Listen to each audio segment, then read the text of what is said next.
In Peter Parker's apartment, somewhere in Tribeca, Peter Parker and Mary Jane enjoy a nice night in for once. Mary Jane's favorite movie, food, and wine? She comments that Peter has certainly outdone himself this time. But what can he say? He knows what she likes. Because the real Peter Parker knew. And now, Otto Octavius has access to all of his memories, along with everything that used to be his.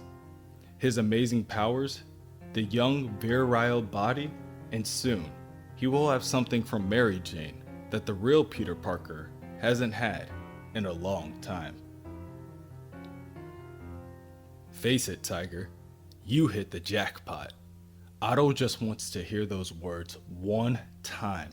Mary Jane undoes his buttoned shirt and for the first time sees his Spider-Man costume hidden underneath.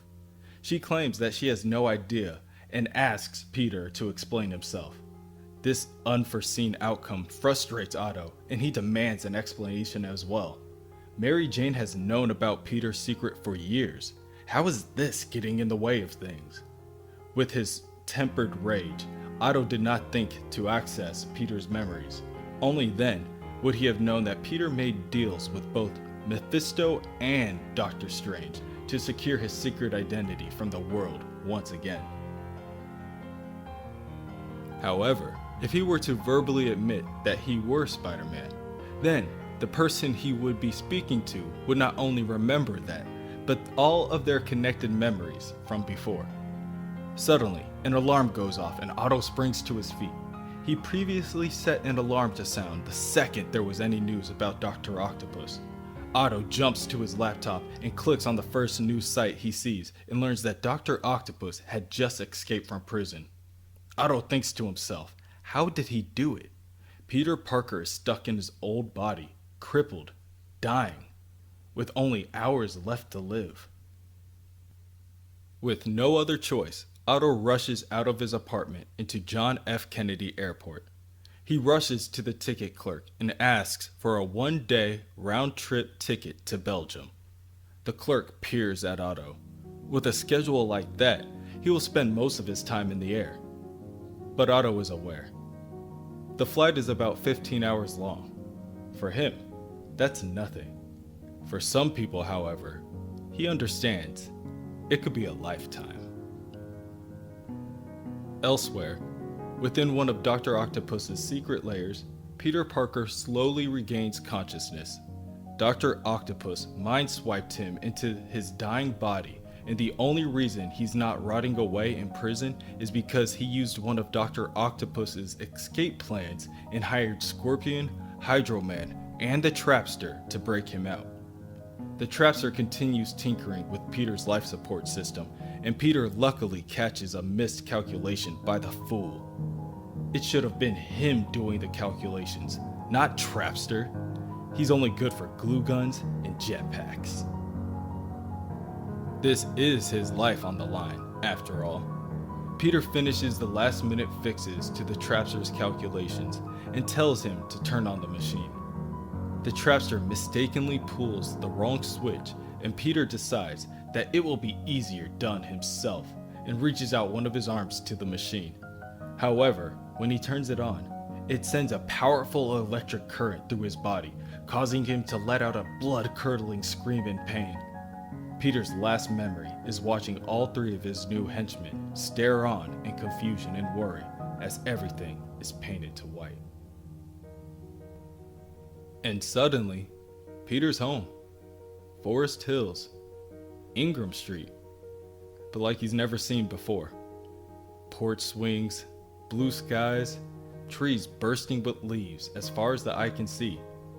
Little Timmy Harrison riding by on his bike, telling Peter that he knows that people just love it here. The Rhino, Alexei Oxkana, walks up with his wife by his side and concurs with the boy. There is no pain there, only love. Peter is surrounded by all those he once knew, Silver Sable being the first one to share her displeasure with seeing him there. She sacrificed her life so that Peter could save everyone, and evidently, he failed. He didn't kill Octavius when he had the chance, and he didn't even let him die. If he did, Peter wouldn't be in this mess. Captain Stacy tells Peter to pay Silver no mind. Everyone falls short from time to time.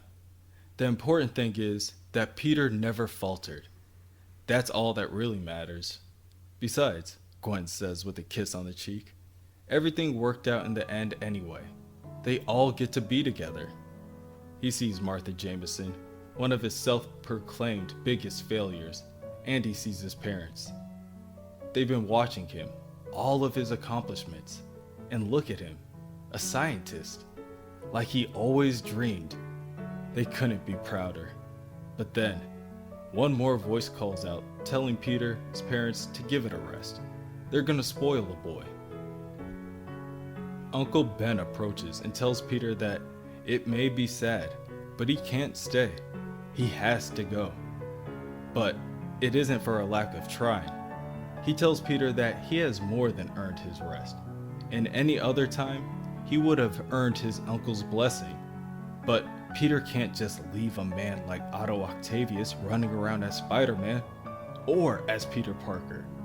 Peter has built an amazing life, so he can't just lay around and let Otto destroy it. There are no scales in Ben's eyes.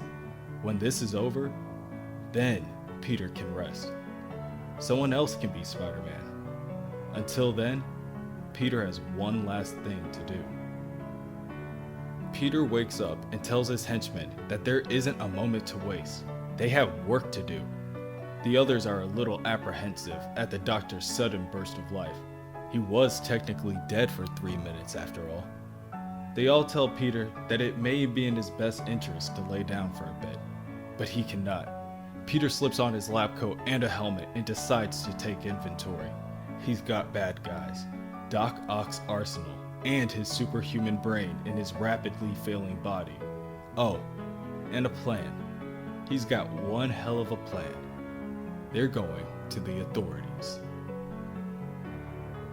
On the raft, the maximum security prison for superhuman inmates, Mayor J. Jonah Jameson is having a field day.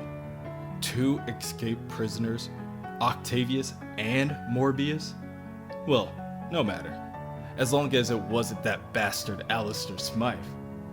After a quick debriefing, Jameson calls out for his assistant, Miss Grant, telling her that they are leaving. On their way out, they are stormed by the press.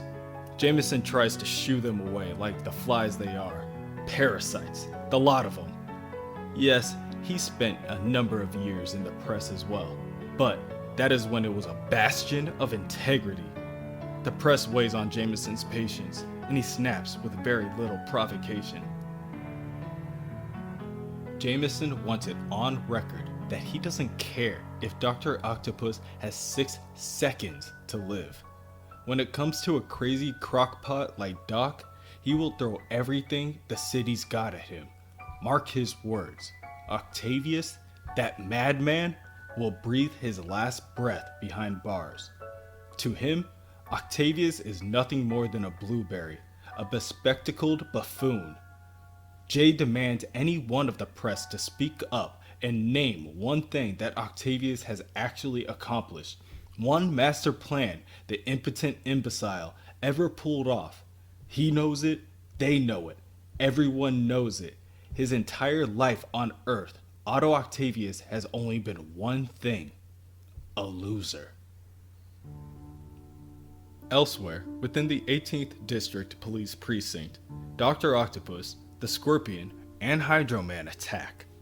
If this is what Doc Ock meant by going to the authorities, then he's even crazier than he looks, the Scorpion explains. But that doesn't matter. The plan is not for Gargan to question. There is something that the doctor needs within the precinct's walls, and while Peter looks, the other 2 will handle the guards. But Peter warns them not to kill a 1. If they do, it will alert the Avengers. At the moment, they only need worry about Spider-Man and maybe Daredevil at the best. Peter enters the police storage locker and thinks to himself how crazy the night's events are unfolding. The storage locker is the same locker he was working within during the Spider Island event. It is where they bring supervillain tech to be cataloged. Peter is renewed with hope when he finds what he has been looking for, one of Doc Ock's golden Octobots. It is what the Doctor had originally used to pull off his mind swap. So, in theory, it could potentially work in reverse. Suddenly, Carly Cooper arrives. Carly sets her pistol point blank at Dr. Octopus, and Peter quickly raises his hands in innocence in order to try to explain to Carly what is happening. Carly is his ex-girlfriend, and one of the only people that he ever told his secret to. She will understand. He tells her something that only her and Peter would know, but she refuses to hear him out. And now that she knows that Doc Ock knows Peter's secret, she can't let him leave. She fires out a number of shots out of her pistol, and they are all deflected by the Doctor's arms. One bullet ricochets off and hits Carly in the shoulder, sending her falling to the ground, leaving Peter with no other choice but to make his escape. Otto was watching the news when Jameson was making his statement. The ire brought on by that alone motivated him enough to stay and fight. All that was left was to get the upper hand. He visits all of the parties closest to Peter and delivers the same speech. They are all in grave danger. The Scorpion has targeted the entire Jameson family, and Octavius is trying to get to Spider-Man through his connection with Peter Parker. But just to play it safe, he needs them all of his family members, to come with him. He has a secure location that he will need them all to relocate to. Within his secret base, Dr. Octopus works on his last hope. The Trapster asks if he could be of assistance, and Peter tells him, while it may be far beyond his understanding, he could use an extra pair of hands. He thinks to himself that there has to be a way to reverse this process. Otto's body is shutting down. He can feel it. Even as he works, he can feel himself losing his vision altogether in his right eye. That is when Spider-Man appears on screen. He tells Peter that he already knows where Peter is hiding.